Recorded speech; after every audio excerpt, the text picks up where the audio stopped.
everyone, and welcome to the Edtech Podcast in TAKEOVER this week with Bowclips. This week we're talking about video in education, teaching and learning. There's no doubt about the power of video to engage us and communicate new ideas. TED content receives 3.2 billion views a year, and TED's youth and education initiative, TEDed, grew 47% year over year in 2017 to 2018. Oh, and by the way, you can check out our interview with Alex Rosenthal, Editorial Producer of TEDed from last year in episode 70. Over on YouTube, the EDU aspect of YouTube is going great guns, hosting original content and making education and edtech stars from the likes of Colin Hegarty, Dianna Cowern and Salman Khan, to name but a few. In fact, Khan Academy has more than 62 million registered users. And if none of these names ring a bell, I bet once upon a time you hung out with Big Bird to either learn your ABCs or help impart that knowledge to someone else. But outside of the numbers, what are the claims of video for helping to support learning? Namely, engaging students in a medium they are familiar with and excited by. I mean, there have been quite a few research pieces done around really the engagement that video delivers over just text and still images. And I think, there's a thing from Forrester that says 3 minutes of video is worth 1 million words. Who knows whether that is or isn't sort of correct. But the bottom line is that students and indeed teachers outside of the classroom are part of a Netflix generation. They consume video, they share information, their own information through video, like on Facebook Live. It's become sort of part of the social fabric. And they expect the same thing in the classroom. And I think it's more around, if you don't use video, you really are missing out on a tool to help with that engagement in the classroom. Opening up access to expertise. I have a biochemistry degree, and John studied a lot of things, religion and literature. And so from, the lens of people who are kind of overeducated YouTubers, older, than the average YouTube creator, I made a video about the circulatory system because I didn't know what else to do that day. And creating a community of peer-to-peer learning. Video online was no longer a one-way street. It was more of a conversation. There were communities building up around this content. People saying, oh, I'm so afraid to swim myself. How did you get started? And someone replying to that comment saying, oh, stick at it, you'll be great. And there was this entire community that built around the video, and that really opened my eyes to the power of online video to create community and to facilitate learning. Let's find out more.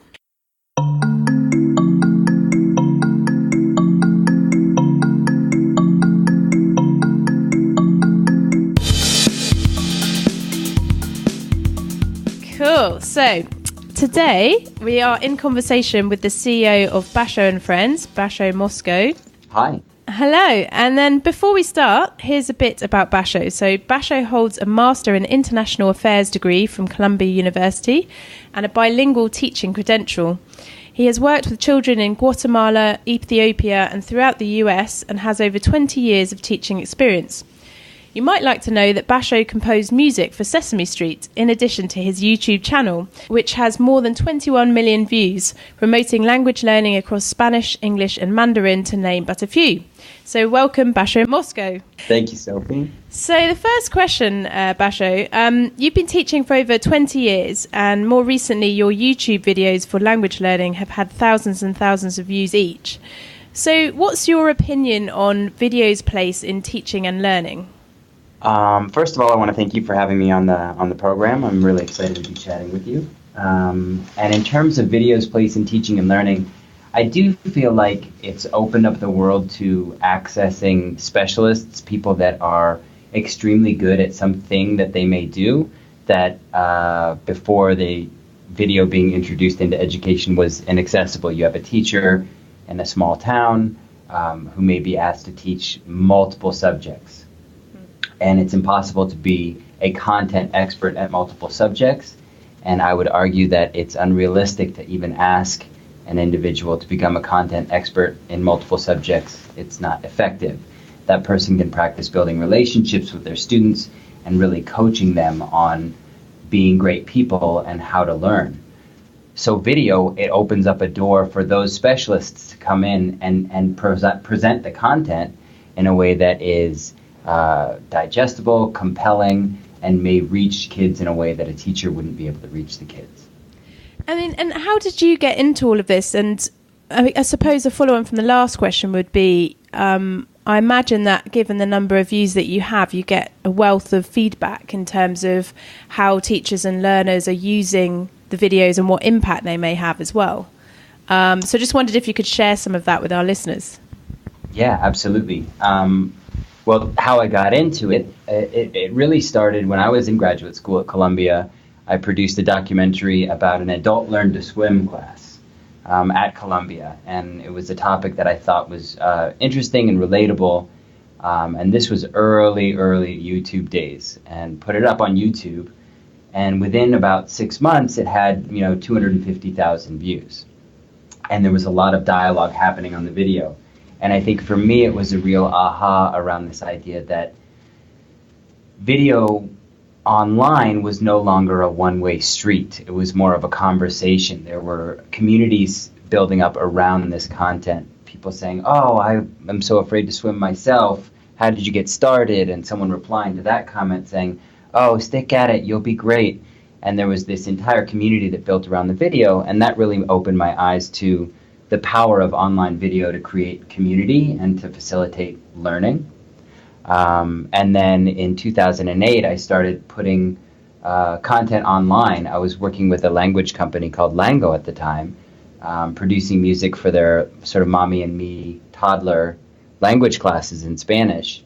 And once those songs went online, the response was outrageous. Teachers loved it. They were hungry for musical content that would make the learning a little bit more fun and engage their kids in a way that they maybe didn't have the experience or the skills or the interest in doing.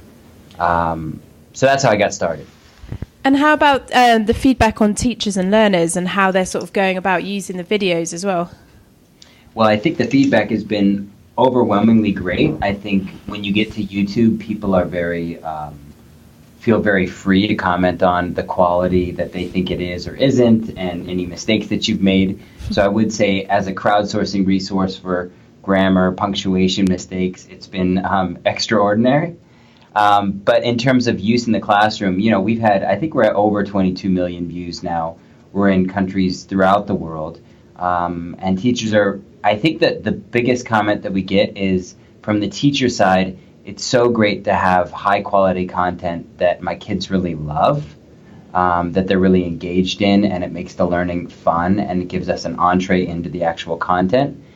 And from kids, I get a lot of middle school and high school students saying, this stuff is lit. This is my beat. This is my jam. This is my ringtone. And I think it provides that other end of, high school, middle school language content isn't generally presented in a way that people would necessarily say is super dynamic or fun. And so by adding music and animated graphics to it, I think we had a new element that makes it more interesting.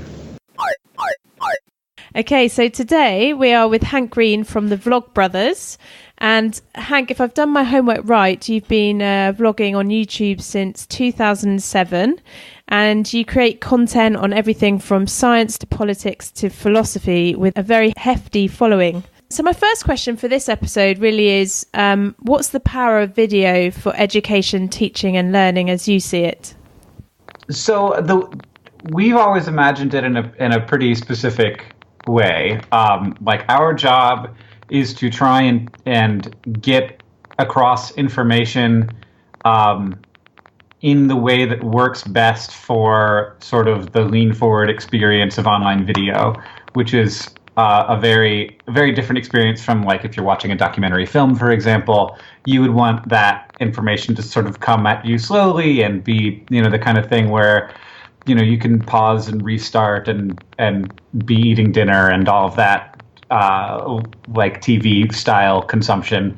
But what if we create content that's really designed and from the place of how people create for online video, which is very like, you've got 800 different things demanding your time. There's a cat video right over there in the sidebar, and there's emails that need to be answered, and Twitter has everything both beautiful and terrible that you could ever be sucked into enjoying or being scared by.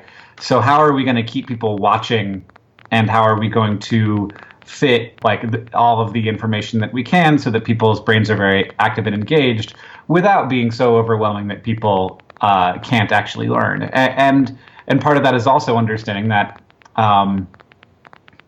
with a video like this, it's completely normal for someone to pause, to go back, to rewatch a section, to skip a section, because that is how more and more people are able to interact with online video. In fact, lots of keyboard and smartphone shortcuts allow you to skip back 30 seconds or, watch a certain portion of the video in 2x speed. So with the knowledge that people can use all of those tools to try and create content that really gets, a little bit of the context around education, a little bit of a story around it, and tell it in a way that could potentially be a video that someone would want not just to watch, to learn and revise, but also maybe they'd want to share it with a friend. Maybe they just watch it for fun.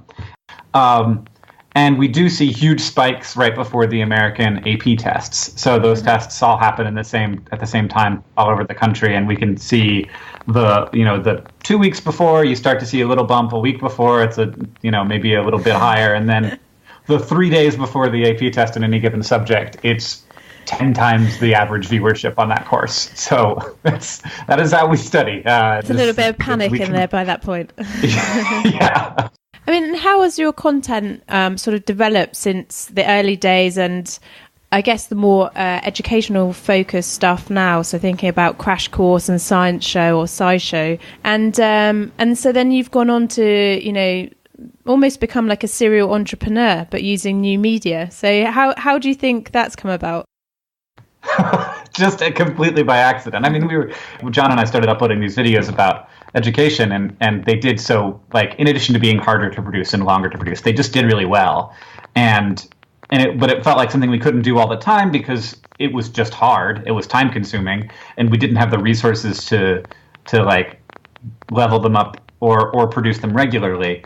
And so luckily Google came in and was like, what would you do if we gave you $500,000, basically? And we were like, well, I think start some educational YouTube shows. And they said, okay. And they gave us money. And we started up Crash Course and SciShow. Like none of this would exist without the faith that they put in us and the money that they put into us. So I'm super thankful for that. And I think that money has come back manyfold. Maybe not in advertising revenue to YouTube. Maybe it's earned out. Yeah, I mean, it has at this point. But I think that in terms of the value it's provided for society, it's come back manyfold. I like to think. And what would you like to see next for like video in education or for your own projects in that space? I think that we always need to be looking at how kids currently consume content, and so it's got to feel comfortable, like something that they would normally consume, to sort of like have the look and feel without obviously being, like trying to pander to, like a good old hip hop song about chemistry or something. Though occasionally I'm a big fan of a hip hop song about chemistry, let's be honest. The things that have been doing really well are, that I think young people get pretty excited about, are information dense. They are like, I think that we need to like give kids credit, young people credit for consuming content that is interesting and does help them understand the world, as long as you can pitch it in a way that like is a story that would interest them. The learner communities growing around these online video sites is really interesting, and peer-to-peer learning through video engagement is worth a further look. First up, as well as adult YouTube educators, there's a whole community of so-called study tubers like Jade Bowler of YouTube channel Unjaded Jade, a revision and productivity site which has had over 10 million views. A recent 4-month study between A Tale Unfolds and researchers with UCL's Institute of Education also showed that by using video as a stimulus and output with their particular tool, designed to improve student literacy by using digital video as an engagement tool, traditional English progress was improved by 3.75 times the national average rate, or, put another way, there was 15 months of progress in just 4 months. Link for that in the show notes. And remember that video binge-watching session that Hank mentioned? Well, a 2017 Khan Academy announcement showed that studying for the SAT test for 20 hours on Khan Academy's free official SAT practice was associated with an average score gain of 115 points, nearly double that of students who didn't use the test prep at all. But what's a previous teacher's take on it all? My name is Bethany Boudry, and I work with Bowclips as the Director of Community Management. And in a previous life, you were a teacher, is that correct? Absolutely. In a previous life, I was a teacher. I taught for about 10 years in the state of Michigan. Okay, fantastic. And what age group were your students? The bulk of my teaching experience was with 4th graders, but I also spent a little time in middle school with 7th graders and in a technology specialist position. And to what extent was video used within the environment around you, either in your own class or among some of your colleagues? And what were the kind of restrictions, if you experienced any? Absolutely. A video was used fairly regularly in the classroom as a way to supplement the curriculum or to add into the curriculum where we could and kind of enrich the experience with that. It came in all sorts of forms. We would, of course, use YouTube. My school, I was fortunate enough to have access to YouTube, but since leaving the classroom, I have had the opportunity to work with several schools that have experienced that firewall issue. And how do you deal with the workaround? In the classroom, it was used whenever we could as an engaging point, whether it was a longer video to go over a topic or a shorter video to go over a topic. And how did you also see students using videos? Absolutely. So I went through quite a change with video in the classroom from the beginning of my career until I left. But toward the end, I was working in a one-to-one environment. So each of my students had their own laptops, and we relied heavily on our learning management system for the one-to-one program. So I was able to share video links through our learning management system for them to watch using a flipped classroom approach, or for them to watch in small group activities through a blended learning approach. And that was a really nice resource that I can see Bowclips will tie into lovely with using it for flipped classroom, for blended learning, or even for virtual learning. But what are the current obstacles for using video in institutional settings, and whose responsibility is it to overcome these? The teacher, the learner, the content producer, or someone else? You know, the educational landscape, it's a very complex and complicated path. For us, it isn't so much how do we figure out how to get this in a classroom, how do we figure out how to integrate it with existing educational systems. For us, that's the teacher's job, and we want to provide the thing that works for students, and how it gets used, how it gets studied, whether or not, like, it's all ultimately down to, we're going to provide this for free, and if you want to use it in your classroom, you decide how that's going to be used. You can assign it as a homework thing. You can watch at the beginning of class and then discuss it. It's all down to how the teacher wants to do it. We're just trying to create a good product. There seems to be a tension between appropriate content and context, avoiding distraction, and walking the line between engagement and meeting the needs of the curriculums you serve as soon as you cross into schools. I've had teachers say, like, I can't show a video that's going to have an advertisement before it if I don't know what that advertisement's going to be. Like, if it's like suddenly, the whole school, like the whole room is in uproar because, I was logged into my YouTube account and it showed an ad for like Hendrix, and we don't want to be showing kids advertisements for gin. So that's a problem. It could also be like a perfectly suitable advertisement for children, but you still don't want to show kids advertisements in schools because that's weird. There are ways to turn off ads on YouTube. They cost money and they're not available in all countries. So that's not great. And then you, of course, have, if you're assigning it to a student, you're going to have 1,000 distractions. And it's not just like bad videos. It's also as a learner, you want to be focused on one thing. You don't want to be thinking, well, maybe this video over here is going to teach to me better, so I'll stop the video I'm currently watching and go watch this other video. And then I'm like, well, this one isn't working either, so I'll try another one. And it just, like, you can get into sort of a rabbit hole, and eventually, like, it's not too many steps before you're actually watching something that maybe is peripherally tied to the subject you should be learning, but is much more sort of entertaining and less focused on, what you're going to need to do well in your course. Obviously, like this, like we never consider Crash Course a replacement for like an actual course, because it's a 10-minute lecture. But we also try and get as much good information in there as we can. And there's always a fight between like how many words are we going to spend on the context and on the arc of the episode, and how many words are we going to spend on the content, the stuff that you need to be learning. And of course, those two things I think are the same.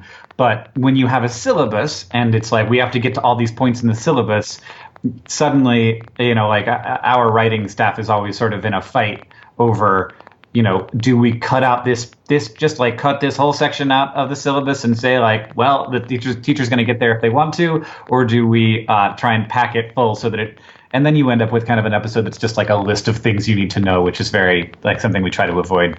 I think my next move is to move into curriculum.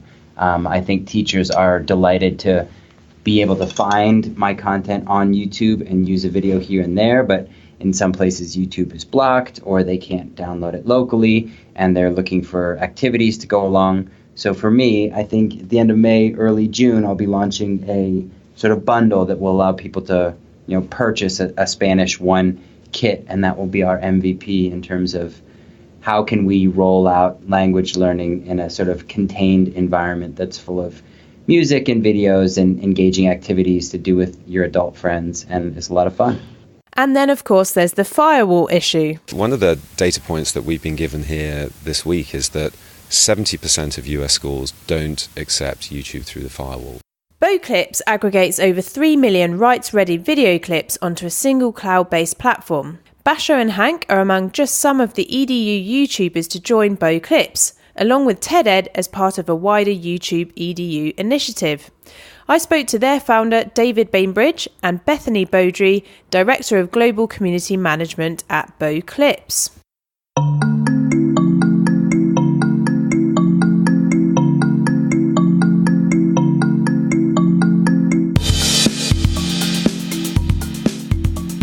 My name is David Bainbridge. I'm the CEO and founder of Bowclips. Bowclips is a video platform that has been specifically created for the education community, for publishers, education providers, teachers and students. It brings together over 3 million video clips, so snackable content from around the world, from famous brands that you'll know and love like TED Talks and TEDed and Reuters and Bloomberg, all the way through to quite niche providers of video content that's very apposite for the education marketplace. We're 4 years old, and we are delighted to be announcing here at South by Southwest that for the first time our platform, which up until now has been made available for instructional designers, is being opened up to teachers directly. So very excited to get feedback from the many teachers that there are here over the last couple of days. The problem that we're trying to crack is when it comes to either instructional designers or teachers looking for content and using video content, it's kind of challenging. There are all sorts of issues around discovery. If you're looking to use Felix Baumgartner jumping out the Red Bull balloon from space to illustrate terminal velocity, who do you go to get hold of that particular clip? Do you go to the news provider? Do you go to Red Bull? Do you go to Felix Baumgartner's agent? It's not very clear. So there's a sort of discovery piece, there's a rights piece. Are those rights cleared for the education market? They might be cleared for program making or advertising, but not necessarily for education. And then the economics. How do instructional designers and teachers pay for copyrighted material to use in instructional materials and in the classroom, but without it kind of breaking the bank? They don't have the budgets of brands. And I mean, that's an interesting point. I don't know if you must have experienced this, but is there a kind of difference between how to get Bowclips, or whether it's Bowclips or anyone else, the video into students' hands? Is it a case of, going to sort of the district level? Is it a case of engaging with individual teachers? What's kind of worked the best?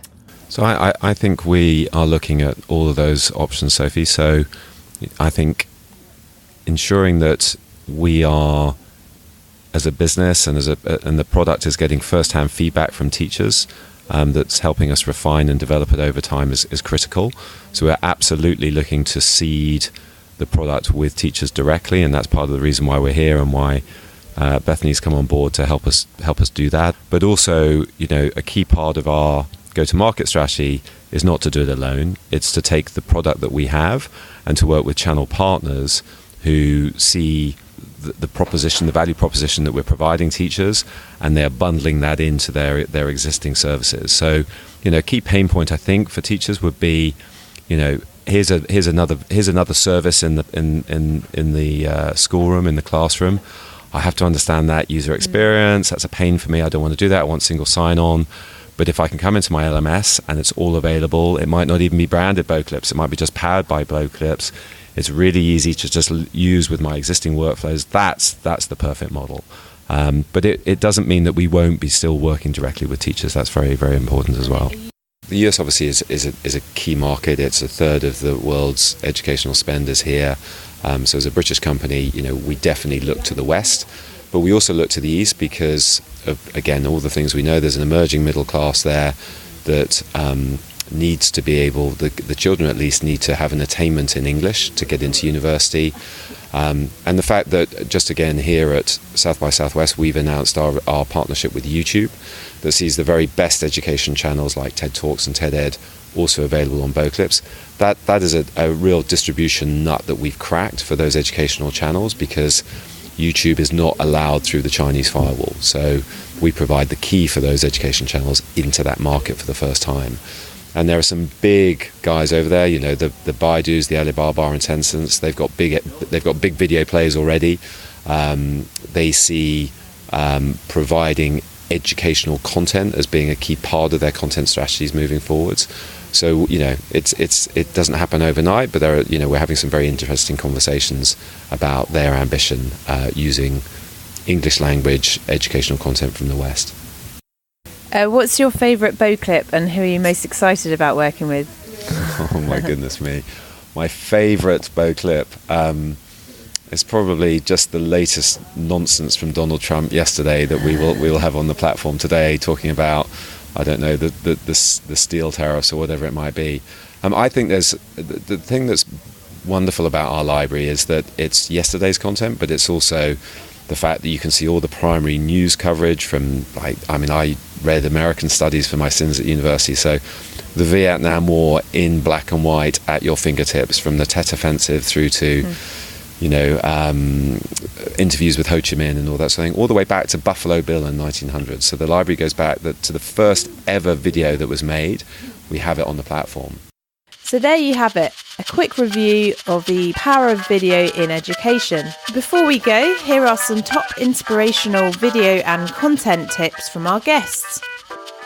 Yeah, there are tons of educational YouTube creators. In fact, it's like one of the fastest growing and most interesting places on the site, and it seems to happen in these spurts where groups will sort of rise up together. They'll find a new thing that works really well, and they'll all do that. There's like a show called Wendover Productions. It focuses on like international logistics, but for some reason is extremely interesting to watch. It's just like, how does a package get from my house to your house in one day? How is that possible? Yeah, you wouldn't think that would be that interesting of a video, but like, it sure does have 2 million views on YouTube. There's a channel called Real Engineering that sort of rose along with them. Physics Girl is one of my favorites right now. Diana's great and doing lots of interesting things, and I've been really excited to watch her channel grow and have more opportunities coming her way. Vanessa from Braincraft is doing really interesting things. and there's also like institutions that have gotten into this mix. Like news is being done in more interesting ways, and I can see that being used in international studies classes, civics classes, and like Vox. I think Vox is really smart in how they cover things, and though they like in their editorial page definitely are liberal leaning, I think in a lot of their video stuff, it's very sort of just like, here's the situation, no judgment, no idea about what to do about it. Like just want to understand what the situation is. And in the same, like in a sort of different way, the Field Museum in Chicago has the Brain Scoop, which is a show that actually like we started up a long time ago, and then it went over to become part of the Field Museum, which is like let's learn about biology, and natural history, but through the lens of this massive institution with this massive collection and lots of science happening inside of this building, where usually we just think of it as like what's on display, but also museums are very like active scientific institutions as well. As a teacher and moving into the world of educational technology, there are several people that I look to kind of as mentors in my PLN or my personal learning network. So Kevin Honeycutt is one of them, and Mark Prinsky is another that I can think of off the top of my head. And you mentioned books. So two recent ones that I've really enjoyed in working with teachers are Start With Why by Simon Sinek. I've found a lot of teachers really enjoy reading that book, to the point that I've had conversations at the booth where they go, well, what's the why behind Bowclips? What's the purpose and intent behind this? Yes. Why are you doing this? Is it just for blah, blah, blah? And another one is Mindset by Carol Dweck. And her work, as you probably know, is very big in education right now with the fixed mindset and growth mindset. So it's fascinating reading that and watching my own children learn about mindset in their own school. The YouTube education community is a really tight-knit group, and there's extremely talented people within that. I would say Hank and John Green, the Blog Brothers, have been doing it maybe the longest and present a very strong face for equity and education and providing great quality content that's vetted for everybody. And they have Crash Course Kids and SciShow Kids. Khan Academy is amazing. I have some friends at Alphabet Rockers. They do sort of hip-hop music that teaches equity lessons and about diversity and culture. But I would say if there was a book or resource that I could come back to, I was just thinking about this the other day, and it might sort of come out of left field a bit, but the autobiography of Malcolm X is one that I always come back to. And I think that what I love about that book and about his story is that he wasn't afraid to be big throughout, and that he made huge mistakes and then owned his mistakes and then changed and evolved as his life went on. And it allowed him to be this charismatic leader. And I see that as a real asset on YouTube these days, the charismatic folks that are willing to be vulnerable and make mistakes and be honest about it and share their full spectrum of both strengths and weaknesses, vulnerability and emotions. I feel like there's a level of authenticity in content that is, it's a real asset. And so that's kind of what I aspire to going forth.